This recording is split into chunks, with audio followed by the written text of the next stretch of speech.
Welcome to INC. मैं आपका सागर sir आज बायोलॉजी का सबसे पहला चैप्टर स्टार्ट करने जा रहा हूँ और इस चैप्टर का नाम है अपने आप में लाइफ प्रोसेसेस। तो इस चैप्टर का नाम लाइफ प्रोसेसेस क्यों पड़ा? एक्चुअली में इस चैप्टर के अंदर हम बेसिकली चार चैप्टर के बारे में पढ़ने वाले हैं और ये चार चैप्टर्स जो होते हैं इनके नाम है nutrition, respiration, transportation and excretion. तो ये चार चैप्टर्स जो हैं ये लाइफ को सस्टेन करने के लिए, लाइफ को आगे बढ़ाने के लिए बहुत इंपॉर्टेंट होते हैं। अगर इन चार चैप्टर में से एक चैप्टर भी, इन चार प्रोसेस में से अगर एक भी मिसिंग हुआ तो लाइफ प्रोसेस नहीं हो पाएगा, मतलब आपकी लाइफ पॉसिबल नहीं हो पाएगी। तो all those processes which are essential for sustaining your life, तो आपकी लाइफ को चलाने के लिए जो जो प्रोसेस इंपॉर्टेंट है उसी को हम क्या बोलते हैं यहाँ पे लाइफ प्रोसेसेस। तो आप देख पा रहे होंगे कि लाइफ प्रोसेस बेसिकली हमारे पास यहाँ पे चार प्रोसेसेस मेंशन कर रखे हैं। पहला न्यूट्रिशन, दूसरा रेस्पिरेशन, तीसरा ट्रांसपोर्टेशन एंड लास्ट एक्सक्रीशन। तो हम इन सब के बारे में पढ़ेंगे कि ये सब एक्चुअली में होते क्या है। ठीक है, तो all those processes which are essential for sustaining your life, they are called life process, और उसी के ऊपर इन चैप्टर का नाम भी पड़ गया। ठीक है, इंडिविजुअल देखते तो हम इसमें से चार चैप्टर बना सकते हैं, लेकिन इन चारों चैप्टर को कंबाइन करके हमने यहाँ पे ये चैप्टर्स एक कर दिया है। तो अब हमारे पास सबसे पहला यही है कि न्यूट्रिशन क्या होता है।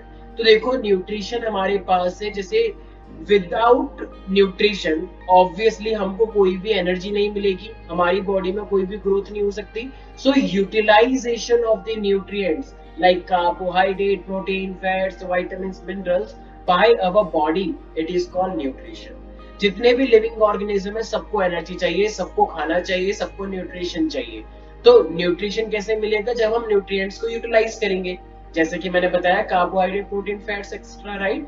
तो ये तो हुआ न्यूट्रिशन।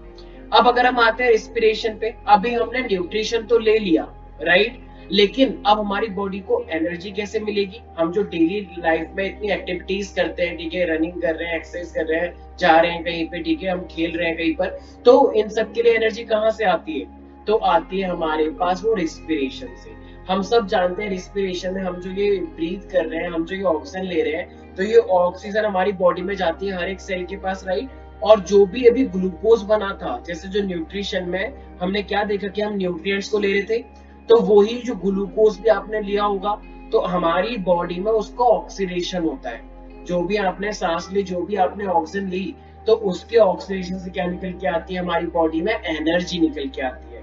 और वो ज्यादातर एटीपी की फॉर्म में होती है, जो हम पढ़ेंगे आगे जाके, एडेनोसिन ट्राइफॉस्फेट। और इसी एडेनोसिन ट्राइफॉस्फेट का हम डेली लाइफ के अंदर काफी ज्यादा यूज करते हैं। ठीक है, तो ये तो हुआ रिस्पिरेशन। तो हमने जो एनर्जी बनाई है, तो बेसिकली एनर्जी कहाँ प्रोड्यूस हो रही है?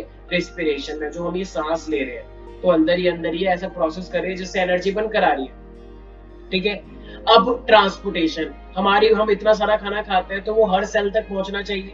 अब हर सेल तक पहुंच रहा है तो वेस्ट भी जनरेट होगा, तो हर सेल से वेस्ट भी कलेक्ट होना चाहिए, राइट। हमारी बॉडी में इतने सारे हार्मोन्स होते हैं, वो भी हर जगह पहुंचने चाहिए जहां पे उनको पहुंचना है। तो हमारी बॉडी में भी ट्रांसपोर्टेशन बहुत इंपॉर्टेंट है। ठीक है, तो ट्रांस जैसे पूरी कंट्री के अंदर खाना ट्रांसपोर्ट किया जाता है, ठीक है, हर एक घर तक खाना पहुंचता है, तो उसी तरीके से हमारी बॉडी में भी हर एक सेल तक खाना पहुंचना चाहिए, और खाना ही नहीं और भी बहुत सारे प्रोडक्ट पहुंचने चाहिए, और कनेक्शन भी होना चाहिए।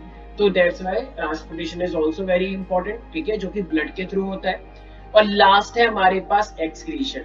एक्सक्रीशन में यूजुअली लोग कंफ्यूज हो जाते हैं कि इसका मतलब है removal of undigested waste. No, undigested waste तो सिंपल सिंपल हमारा न्यूट्रिशन के अंदर ही आ गया।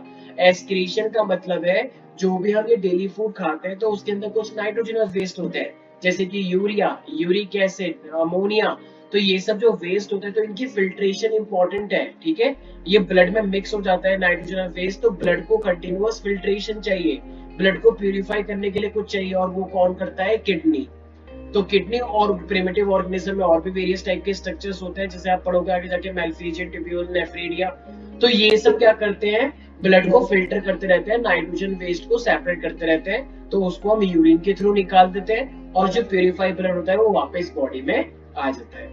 तो यही सब प्रोसेस हमें इस पूरे चैप्टर के अंदर डिटेल में पढ़ने हैं, ठीक है, वन बाय वन हम लेते हैं। तो ये था हमारे पास एक introduction about the life processes, और यही चारों प्रोसेस बहुत इंपॉर्टेंट है for sustaining your life. Okay.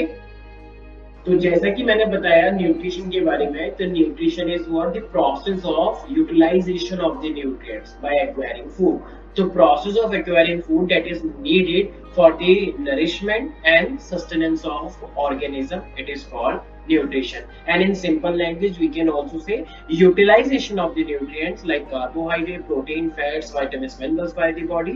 So this is also called nutrition. Okay, तो अब अगर हम यहाँ पे